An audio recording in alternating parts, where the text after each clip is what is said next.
Hello guys! Magandang buhay! Ayan po ang ating menu for today's video.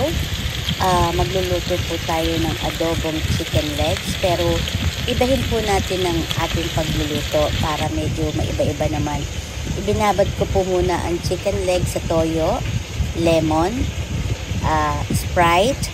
Ilagyan ko rin po siya ng oyster sauce, konting paminta, at nilagyan ko po ng konting magic sarap. Bago po ako, habang nagpababad po ako, nagprepare ako ng aking sibuyas at bawang sa aking adobo. At ayan po, itinry ko po ang aking chicken leg. Half cook lang po siya. I-half cook nyo lang po. Ayan po ang first batch. Pero wag niyo pong itatapon yung pinagbabara nyo kasi po yun din po ang gagamitin yung sabaw. Itimplahan lang po ninyo yung anyong adobo. Dadagdagan nyo lang po kung alin ang kulang sa panlasa nyo. Ayan po, naggisa na po ako ng bawang sibuyas.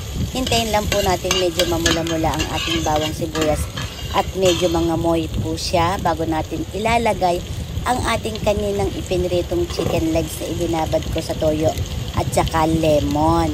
Ayun po ang ating gagawin para po siya maluto at hindi po siya makalas. Ibig sabihin, hindi po siya madurog pag ating inadobo. Ayan po, habang nagpiprito ako ng aking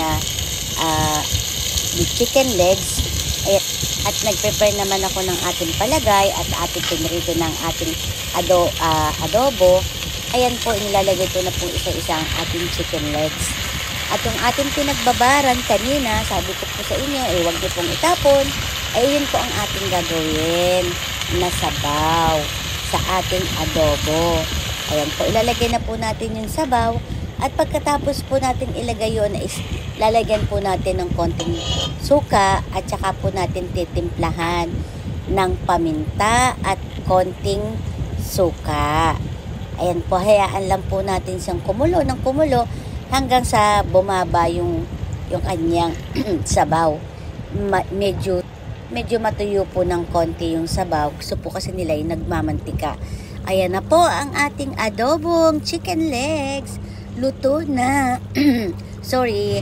Luto na po siya. Kain na po tayo, mga kamamshi. Bye-bye.